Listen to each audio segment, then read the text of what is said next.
Hi, welcome back to Focal Point, AFR Talk. Brian Fisher is my name. Great to have you in the conversation. A couple of quick items, and we're taking phone calls this hour on your reactions to what Governor Perry said.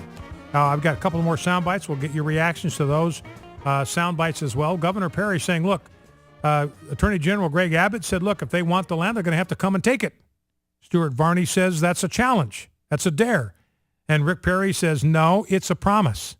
We are going to protect the private property rights of Texans. I want to come back to that here in just a second. A couple of quick items.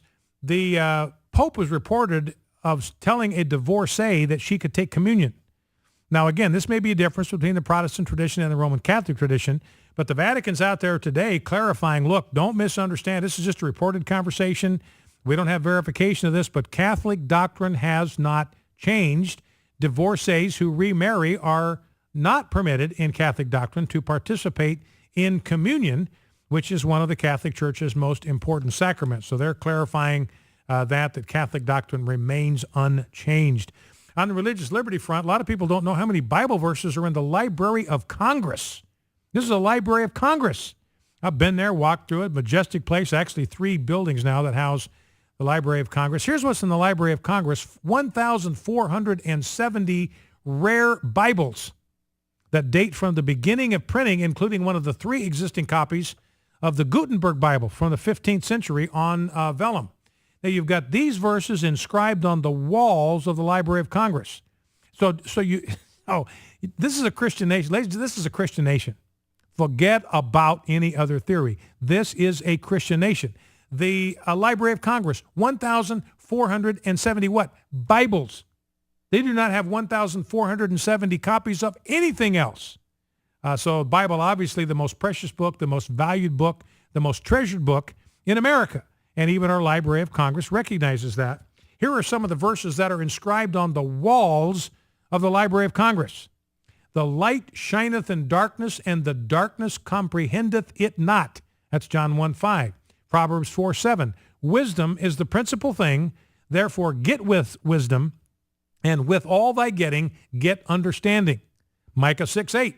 What does the Lord require of thee but to do justly, love mercy, walk humbly with thy God? Psalm 19:1. The heavens declare the glory of God, and the firmament showeth his handiwork. Another story out of Chicago. Do you know that Chicago is now more dangerous than Iraq and Afghanistan? We've got this tragic story out of Afghanistan, by the way. 3 American doctors killed by an Afghan, by a Muslim security guard. Now, they wonder what the motive is. Well, what's the motive? The security guard was a Muslim. The doctors are Christians. That's why he killed them, because his Bible and his prophet and his God order him to. He's instructed to do this. Lie in wait for them, ambush them, besiege them. Those are your instructions. I give you that order as your prophet. It's in the Holy Book. This is a direct command from Allah himself. So that's why he did it. So there's just no way to do nation building in a Muslim land. I'm sorry. It's a nice theory, but it cannot be done. There's just no liberty in the DNA of Islam. So 3 American doctors killed in cold blood by a Muslim in an Afghani hospital. And to show you how cold-blooded this is a hospital that specialized in assisting disabled Afghans. And it's got a premature birthing unit. Didn't matter to this Muslim security guard, blew them away. I don't care that you're here in the name of Christ to assist disabled Afghans. The problem is that you are here in the name of Christ.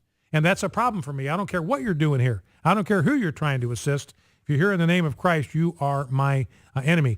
And then if you're a soldier, it'd be more dangerous to be living in Chicago than in Afghanistan. Over the first 2 weeks of the spring, there have been 100 shootings in Chicago, a dozen people dead, including teens and preteens. Four girls between 11 and 15 are dead. 1 teen was shot by a gang member at a city playground. In the meantime, not a single American soldier died in either Iraq or Afghanistan in the entire month of March, just 13 in the previous 2 months. In contrast, so 13 dead American soldiers in Afghanistan. In contrast, 76 people in Chicago have been murdered in cold blood so far in 2014. Chicago is more dangerous, if you can believe it. Chicago is more dangerous for an American than Afghanistan. All right, well, let's go back to the Rick Perry showdown.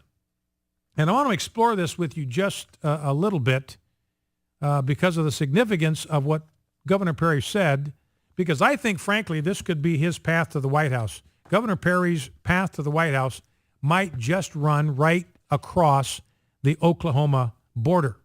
Because remember, Greg Abbott said it's not a dare. I mean, he said, come and take it. Governor Perry is asked, it's a dare. What's your comment? He says it's not a dare, it's a promise that we are going to stand up for private property rights in the state of Texas. Well, how is Governor Perry going to do that if the BLM comes against these private property owners like they came after Cliven Bundy, armed to the eyeballs, SUVs, camo, assault rifles? Well, you've got to meet that with force. You don't have any other choice. You've got to meet force with force.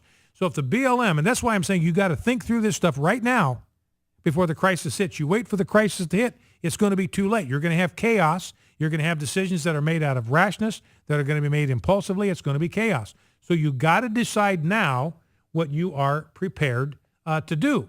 Now, the National Guard, they function as state militias. Now, the militia is a broader term than that, but it's certainly, the concept of a militia would certainly include National Guard units that belong to a state.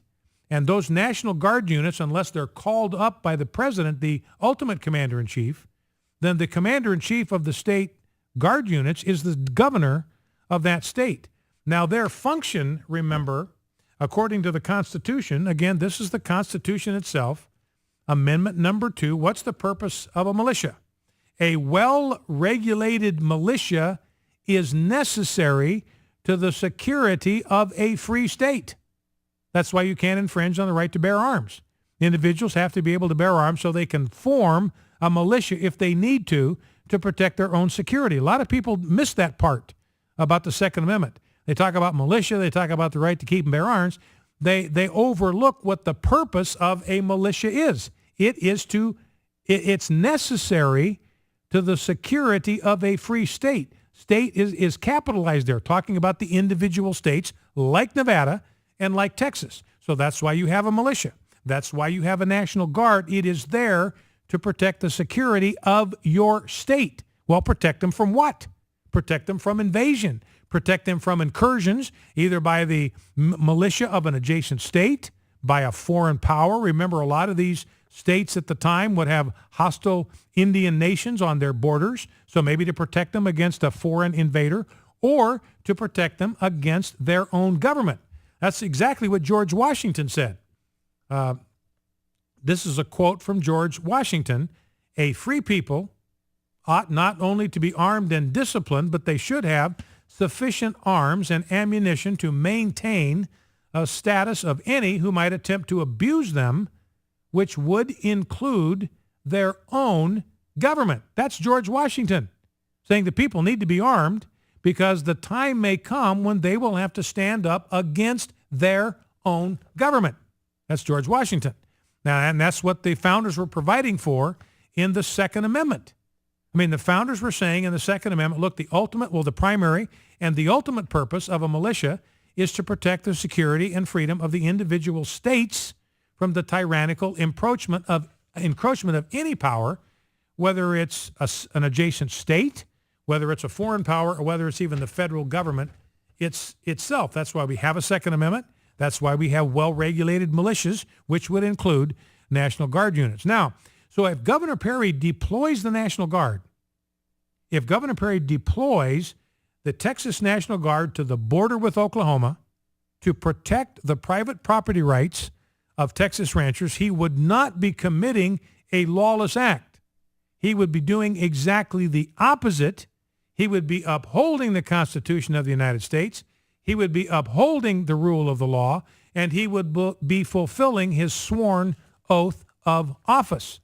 You know, and as I mentioned before, this is one of the reasons I think President Obama is so intent on disarming the National Guard, taking away their Apache helicopters and replacing them with Blackhawks, which are primarily for transport. I got an email yesterday from a guy that's flown Black Hawks, and he says, look, these things can be armored up. You can use them for combat purposes, but they're primarily intended to be transport, whereas the Apache is primarily a combat helicopter.